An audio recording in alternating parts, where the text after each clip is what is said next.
सुन रहे हैं रेडियो उमंग। जो है जन जन के संग। नई उम्मीदें, नए रंग। क्योंकि हम जुड़ चुके हैं आप सबके संग।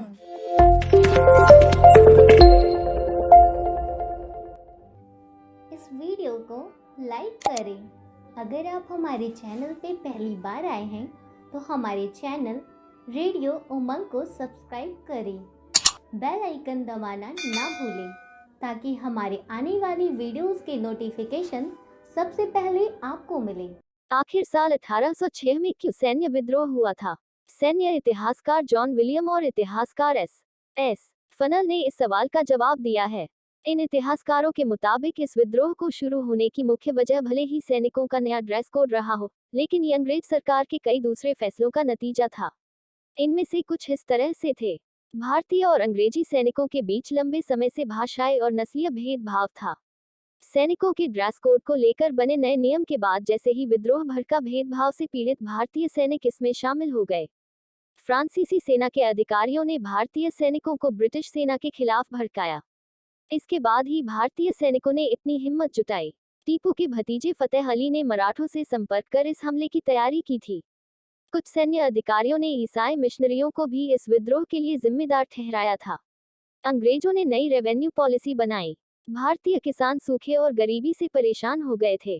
सेना में काम करने वाले इन किसान परिवार के लोगों के अंदर सरकार के खिलाफ गुस्सा था। टीपू सुल्तान की मौत के 5 साल बाद तक सब कुछ शांत रहा। 1805 में अंग्रेज अधिकारी सर जॉन क्रैडॉक मद्रास सेना के नए कमांडर इन चीफ बने। उन्होंने इस पद की जिम्मेदारी संभालने के कुछ दिनों बाद ही सैनिकों से जुड़े कई कानूनों में बदलाव किए।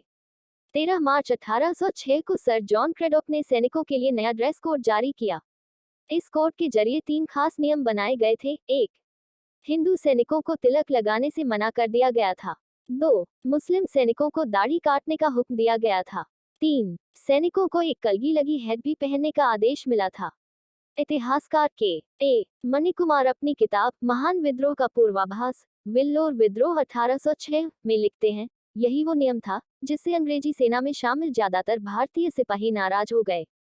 अंग्रेजों के वफादार इन सैनिकों की नाराजगी इतनी ज्यादा बढ़ गई कि इन्होंने पहली बार अपने अधिकारियों के खिलाफ ही हथियार उठा लिए। मणिकुमार बताते हैं कि भारतीय हिंदू सैनिक तिलक लगाना नहीं छोड़ना चाहते थे और मुस्लिम सैनिक दाढ़ी नहीं कटवाना चाहते थे। वहीं नए ड्रेस कोड के तहत जो कलगी लगी हैट पहनने के लिए कहा गया था, वो जानवरों की खाल से बनी थी। भारतीय मुस्लिम सुअरों की खाल और हिंदू गाय की खाल से बने इन हैट को नहीं पहनना चाहते थे। सैनिकों ने खुद पर हो रहे जुर्म के खिलाफ शुरू किया विद्रोह। अंग्रेज अधिकारियों के ड्रेस कोड के खिलाफ पहली बार विद्रोह मई 1806 में हुआ। उस वक्त वेल्लोर में तैनात 4थी रेजिमेंट की 2री बटालियन के जवानों ने जानवरों की खाल से बनी नई पगड़ी पहनने से इनकार कर दिया। कोर्ट मार्शल कर 10 मुस्लिमों और 11 हिंदुओं के खिलाफ मुकदमा चलाया गया। सरकारी अधिकारियों से माफी नहीं मांगने वाले 2 सैनिकों शेख अब्दुल रहमान और अनंतरामन को 900 कोड़े मारने की सजा सुनाई गई। साथ ही इन दोनों को नौकरी से निकाल दिया गया। वहीं माफी मांगने वाले 19 सैनिकों को 500 कोड़े मारने के बाद माफ कर दिया गया। इसके बाद 6 मई की शाम को सैनिकों की परेड कराई गई। इस दौरान कुछ सैनिकों ने अधिकारियों के आदेश को मानने से इनकार कर दिया। कमांडर इन चीफ ने इन सभी को गिरफ्तार कर मद्रास में ट्रायल चलाने का आदेश दिया। इसके बाद 6 मई की शाम को सैनिकों की परेड कराई गई। इस दौरान कुछ सैनिकों ने अधिकारियों के आदेश को मानने से इनकार कर दिया। कमांडर इन चीफ ने इन सभी को गिरफ्तार कर मद्रास में ट्रायल चलाने का आदेश दिया। ऐसा करके अंग्रेज अधिकारियों ने राहत की सांस ली। उन्हें लगा कि उन्होंने बड़ा खतरा टाल दिया है, लेकिन ये उनका भ्रम था। ये किस्सा 1857 की क्रांति से भी 5 दशक पुराना है। मैसूर के राजा टीपू सुल्तान की मौत के बाद वेल्लोर के किले पर अंग्रेजों ने कब्जा कर लिया। इसके बाद इस किले के एक छोटे से हिस्से में टीपू सुल्तान के परिवार को रहने की जगह दी गई। 9 जुलाई 1806 को इसी किले में टीपू सुल्तान की बेटी की शादी हुई। 2 महीने बाद ही वेल्लोर किले में अचानक से गरजने लगी तोपें।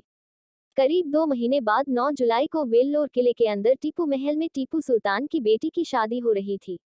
इस शादी समारोह के दौरान शराब के नशे में एक सिपाही ने अंग्रेजों के खिलाफ विद्रोह के पूरे प्लान की जानकारी सार्वजनिक कर दी।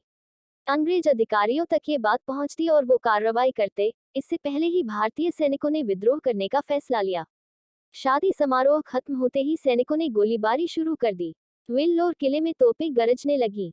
भारतीय सैनिकों के गुस्से के सबसे पहले शिकार बने अंग्रेज अधिकारी कर्नल फैनकोट। किले में उनके आवास के बाहर तैनात गार्ड को गोली मार दी गई। इसके बाद जैसे ही गाउन पहने कर्नल फैनकोट घर से बाहर आए, उन्हें भी गोली मार दी गई। 23वीं रेजिमेंट के कमांडिंग ऑफिसर लेफ्टिनेंट केरास, 69वीं रेजिमेंट के सार्जेंट जॉन एली को भी विद्रोही सैनिकों ने मौत के घाट उतार दिया। गोलीबारी की आवाज सुनकर 16वीं नेटिव इन्फेंट्री के मेजर आर्मस्ट्रॉन्ग कुछ सैनिकों के साथ अपनी बग्घी में सवार होकर घटना की जानकारी लेने के लिए निकले। उन्होंने तेज आवाज में गुर्राते हुए विद्रोही सैनिकों से पूछा कि इस गोलीबारी का क्या मतलब है। किले के ऊपर खड़े एक सैनिक ने गोला दागकर इसका जवाब दिया, जहां आर्मस्ट्रॉन्ग की तुरंत मौत हो गई। इसके बाद बड़ी संख्या में देशी सैनिकों ने अधिकारियों के बैरकों को घेर लिया। वेल्लोर किले के अंदर जहां भी अंग्रेज देख रहे थे, भारतीय सैनिक उन्हें बेरहमी से मौत के घाट उतार रहे थे। रातों रात 15 अंग्रेज अधिकारी और 119 अंग्रेज सैनिक मारे गए। 10 जुलाई की सुबह भारतीय सैनिकों ने वेल्लोर के किले पर मैसूर सुल्तान का ध्वज फहरा दिया। अंग्रेजों की मौत का बदला लेने के लिए दोबारा किले पर हुआ हमला। जैसे ही इस घटना की सूचना वेल्लोर किले से 25 किलोमीटर दूर एयरकोर्ट पहुंची, अंग्रेज अधिकारियों के कान खड़े हो गए। विद्रोह दबाने के लिए कर्नल गिलेस्पी अगले दिन सुबह 9 बजे 19वीं और 7वीं मद्रास कैवलरी के एक स्क्वाड्रन के साथ वेल्लोर पहुंच गए। एयरकोर्ट से आई सेना ने किले पर हमला कर दिया। हमला इतना जबरदस्त था कि विद्रोह कर रहे भारतीय सैनिक वहां से भागने लगे। भाग रहे कुछ सैनिकों को बंदी बना लिया गया। वहीं सैकड़ों सैनिकों को मौत के घाट उतार दिया गया। अंग्रेजों के इस हमले में मारे गए भारतीयों की संख्या को लेकर इतिहासकारों की अलग अलग राय हैं। W.J. विल्सन के मुताबिक हमले के समय किले में 1700 भारतीय सैनिकों की तैनाती थी, जिसमें से 879 की मौत हो गई थी। वहीं जनरल हरकोट के मुताबिक वेल्लोर की जेल में 466 सैनिकों को कैद करके रखा गया था। इसके अलावा इस विद्रोह से जुड़े आरोपों में 787 सैनिकों को देश के अलग अलग जेलों में कैद करके रखा गया था। फिर बगावत न हो इसलिए चेतावनी देकर 516 विद्रोही सैनिकों को छोड़ा। विद्रोह खत्म होते ही सैनिकों के खिलाफ कर्नल गिलेस्पी ने कोर्ट ऑफ इंक्वायरी के आदेश दिए। बाद में 12 जुलाई 1806 को ईस्ट इंडिया कंपनी ने एक स्पेशल कमेटी को इस मामले में जांच के आदेश जारी किए। मेजर जनरल पेटर को इस कमेटी का अध्यक्ष बनाया गया। कई अधिकारियों ने ये महसूस किया कि भारतीय और ब्रिटिश सैनिकों की दोस्ती के बिना कंपनी की सुरक्षा संभव नहीं है। इसी वजह से चेतावनी देकर 516 विद्रोही सैनिकों को छोड़ दिया गया। इन सभी सैनिकों को वापस नौकरी पर भी रखा गया था। जांच कमेटी की रिपोर्ट और गवाही के आधार पर विद्रोह में शामिल 6 भारतीयों को कोर्ट मार्शल में मौत की सजा सुनाई गई। 3 लोगों को आजीवन कारावास और एक को 10 साल कैद की सजा सुनाई गई। कमेटी ने विद्रोह को दबाने वाले सैनिकों और अधिकारियों की सराहना की। उन्हें बड़े तोहफे देकर सम्मानित किया। 69वीं रेजिमेंट के सार्जेंट ब्रैडी का अंग्रेज सरकार ने प्रमोशन कर दिया।